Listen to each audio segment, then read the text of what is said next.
Congresso inimigo do povo. Mas se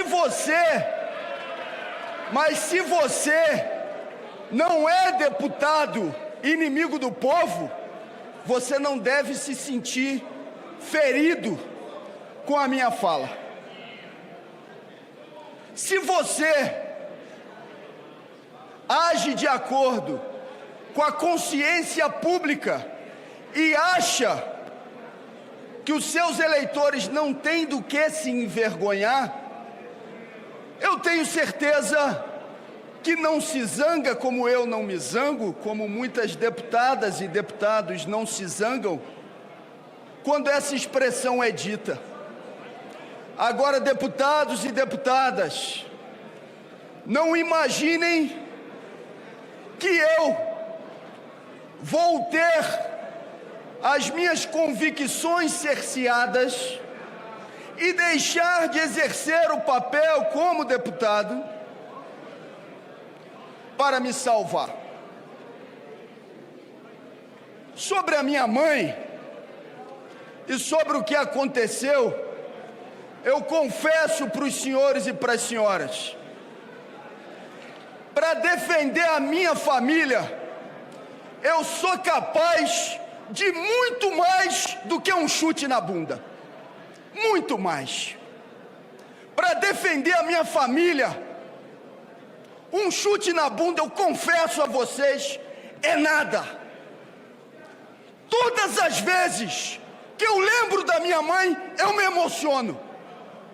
Minha mãe, uma mulher honrada, que cavou o chão com as unhas.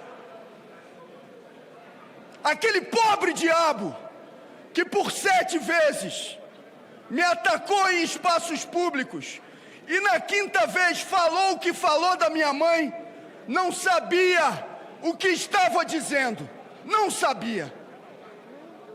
Ele não está mais na minha cabeça e eu nem carrego mais mágoa em relação àquele pobre diabo. Não carrego. Agora, fale de minha mãe, fale de meu filho, ameace minha família para ver do que eu sou capaz de fazer. Eu prefiro nem imaginar. Alguns das senhoras e dos senhores podem achar que a minha ação foi destemperada. Olha, ação destemperada de quem aguentou por 7 vezes consecutivas um provocador indo atrás de mim nos espaços públicos e dizendo tudo o que disse de minha mãe. Eu não posso, senhores e senhoras, pedir desculpas por defender uma mulher honrada que naquele momento não podia se defender pessoalmente porque estava com Alzheimer e que veio a falecer alguns dias depois. Não, eu não posso pedir desculpas. E nem posso dizer, mentindo, para as senhoras e para os senhores, que me arrependo do que fiz. Pela minha família, eu sou capaz de muito mais do que um chute na bunda. Eu não vou deixar de defender as minhas teses aqui. Eu não vou deixar, senhoras e senhores, de denunciar o orçamento secreto. Olha, que deputado pequeno eu seria se hoje, então, a depender dos votos dos parlamentares, eu subisse a essa tribuna e fingisse que esse assunto não existe. Não farei. Eu vou continuar defendendo as teses que são caras, não só ao mandato, mas à sociedade brasileira.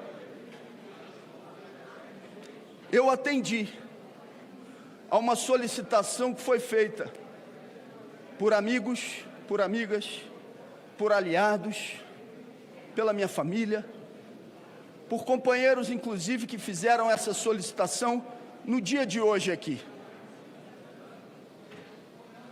Faça a discussão prioritária dos temas em detrimento da adjetivação dos sujeitos. Vou continuar adjetivando as situações, as circunstâncias, os fatos. Agora posso procurar um diálogo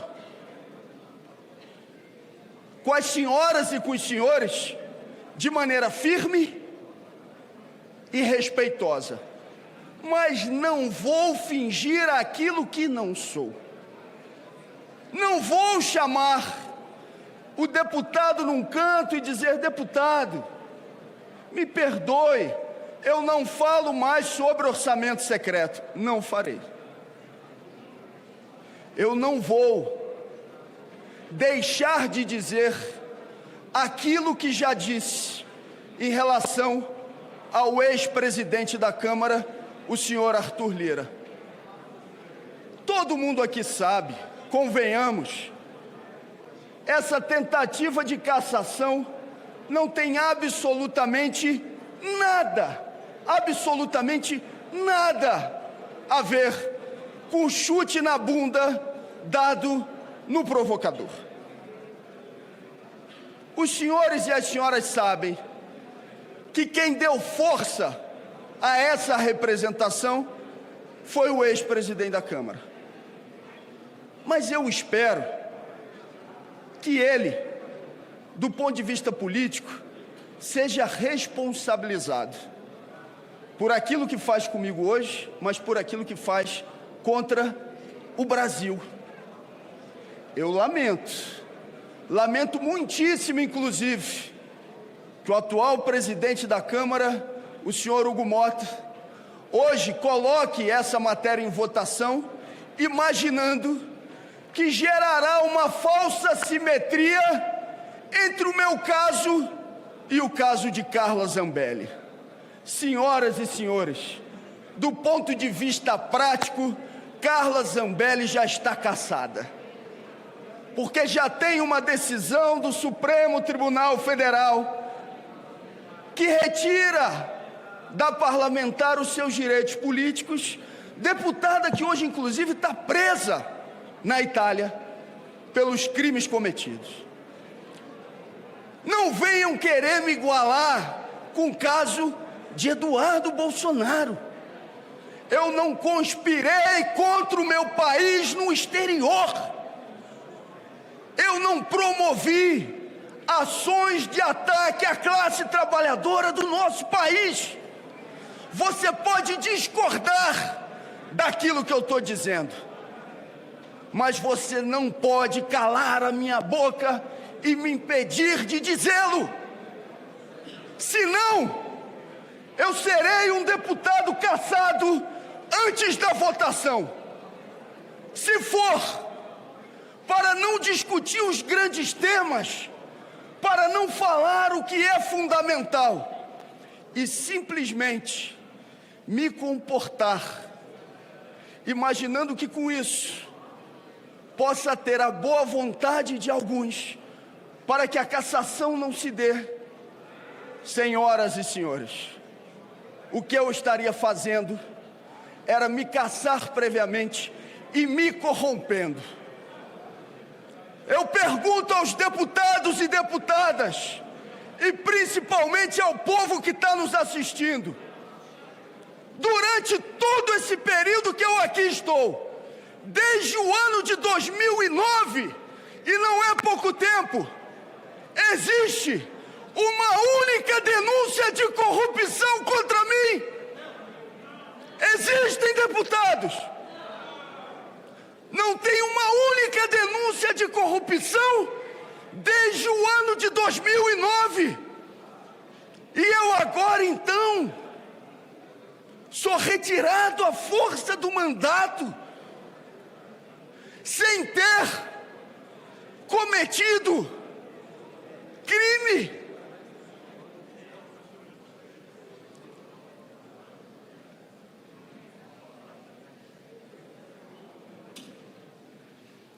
Isso é tão evidente que o próprio relator do meu caso, de quem hoje também não tenho raiva, mas não sou uma alma tão bondosa para dizer também que tenho pena, ele não utiliza o seu tempo todo para apresentar provas e convicções que levem ao processo de cassação. E não fez isso só hoje na tribuna, não.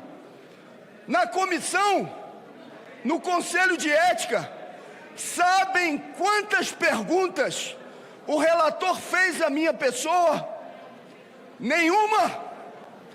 0 perguntas. Até porque, no íntimo, ele sabe que muito provavelmente, se estivesse no meu lugar, faria a mesma coisa, não sei, são circunstâncias diferentes. Talvez faria pior.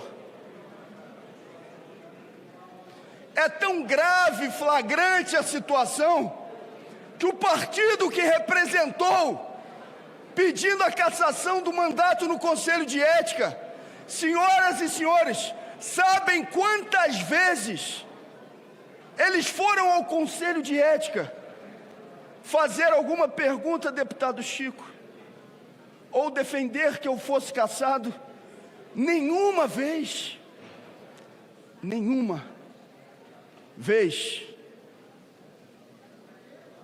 Eu quero agradecer a vocês que estão solidários, solidárias, agradecer a minha família. Sâmia está aqui. Não tem sido fácil esse período todo. Não teria sido possível vencer a batalha no Conselho de Ética durante a greve de fome se não fosse Sâmia partir para cima, assumir as tarefas. Agradecendo a líder Talíria, eu agradeço a todas as bancadas, de todos aqueles que estão solidários, mas eu quero agradecer prioritariamente, agora nesse momento, a militância espalhada por todo o Brasil. Eu ouvi algumas pessoas dizerem e ameaçarem: vou fazer greve de fome. Eu pensava comigo, acho que vai ser difícil. Porque a questão da greve de fome não é se manter nela, é ter a convicção firme para tomar a decisão de entrar nela, assumindo as consequências do que possa vir a ocorrer. E isso exige uma firmeza de posição e uma convicção profunda do que se está fazendo. Não é uma defesa exclusivamente de mandato, é a certeza que o que acontece aqui hoje pode servir de precedente para caçar a vereadora no município pequeno, que tem relações com os movimentos sociais e que vai ser duramente atingida se se faz isso nacionalmente, onde existem todos os holofotes. O que não se fará como perseguição nesse Brasil afora? Eu quero agradecer aos movimentos sociais, classe trabalhadora, militantes socialistas, militantes de esquerda e até aquelas pessoas que não são de esquerda, Fernanda, mas que chegaram para mim e disseram: olha, eu não tenho as suas mesmas convicções, mas é injusto aquilo que está se fazendo contigo durante esse período.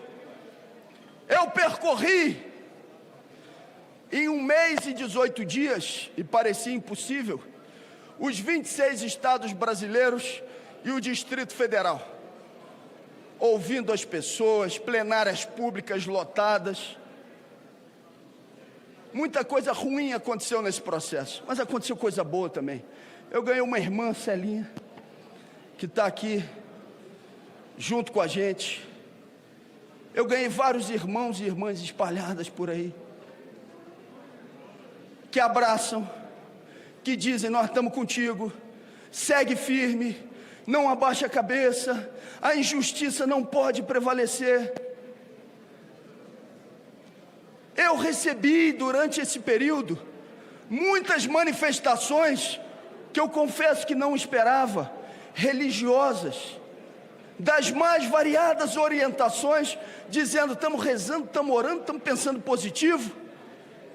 E eu agradeço profundamente a todas as pessoas que, a partir da sua fé, ou aqueles inclusive que não acreditam, mas que também se solidarizaram.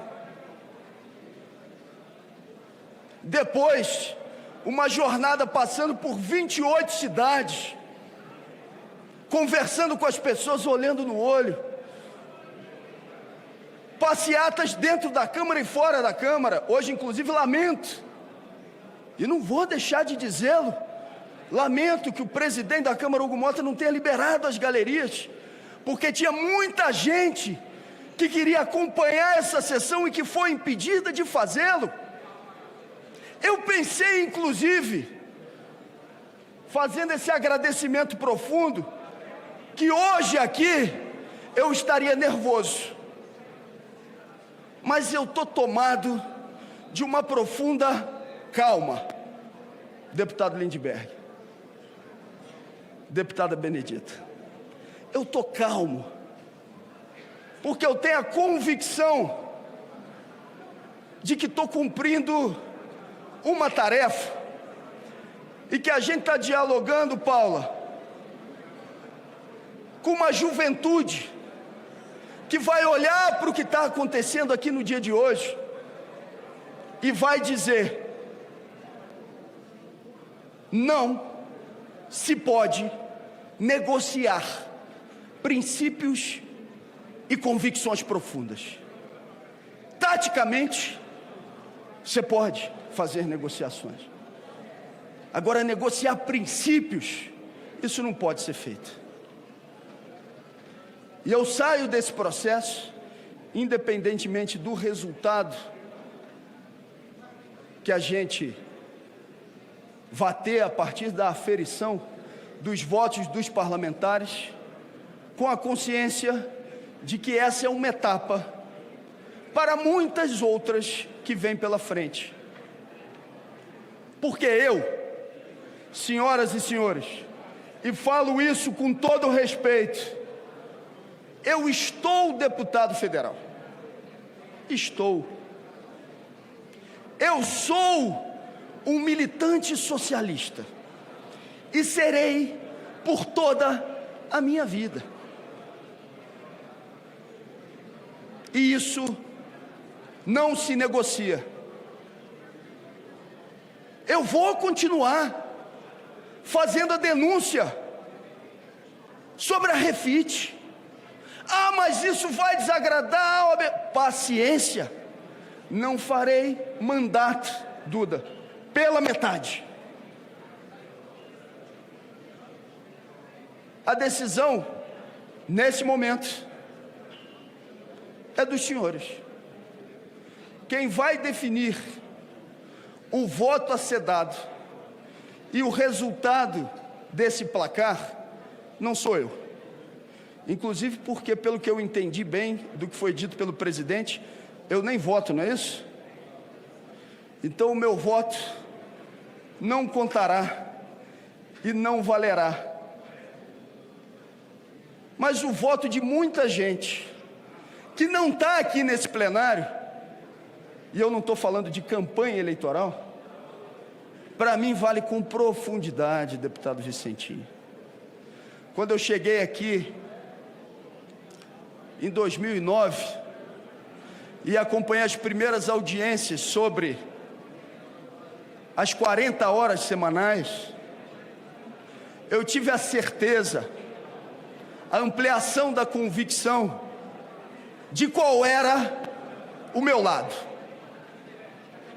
Todos os dias a gente se enfrenta com a luta capital-trabalho.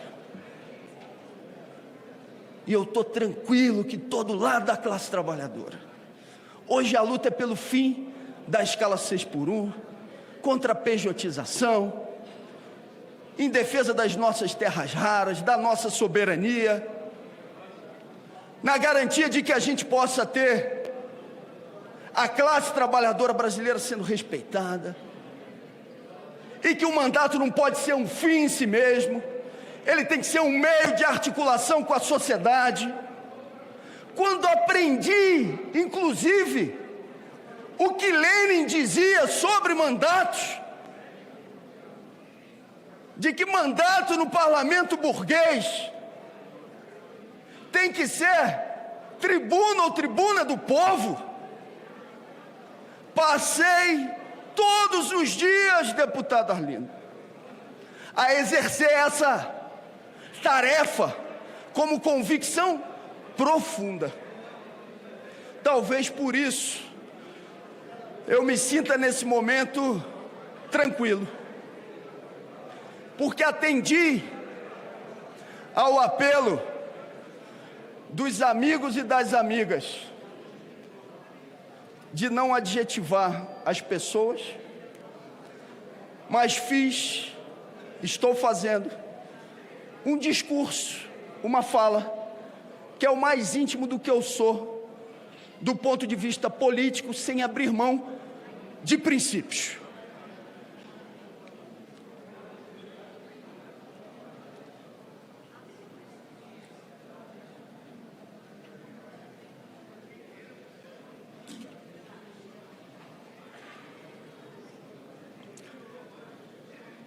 Eu quero agradecer a uma pessoa que não está aqui nesse momento,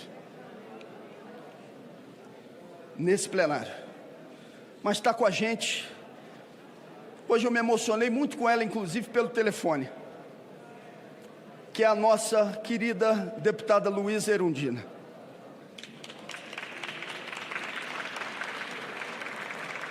Erundina, hoje no telefone, me disse que eu sou o filho que ela não teve.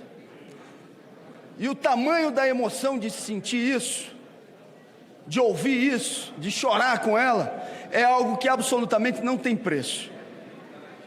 Não tem preço. Eu agradeço a essa companheira que com seus 91 anos me disse hoje, e eu chorei junto com ela quando ela disse isso: meu filho, vá em frente. Eu não morro porque eu vejo em você a continuidade dos meus sonhos.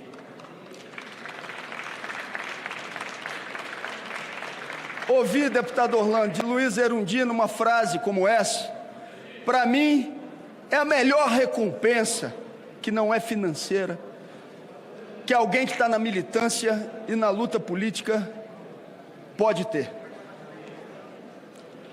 Eu quero dizer, nesse 1 minuto e 30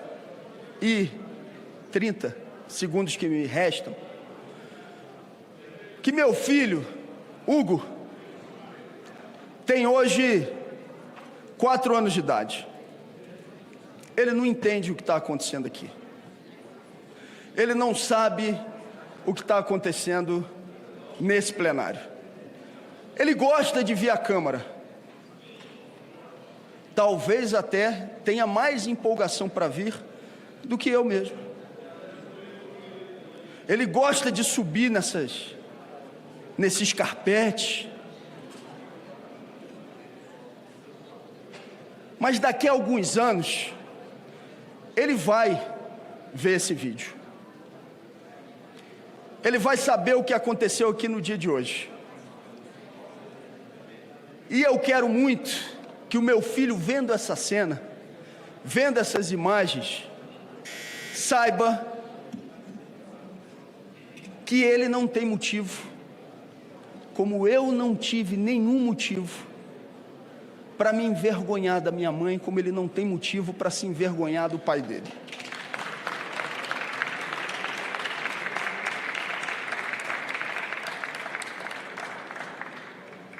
A vida não se resume em festivais.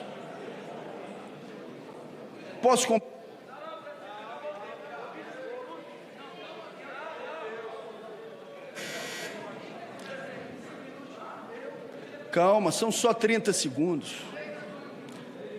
A vida não se resume em festivais,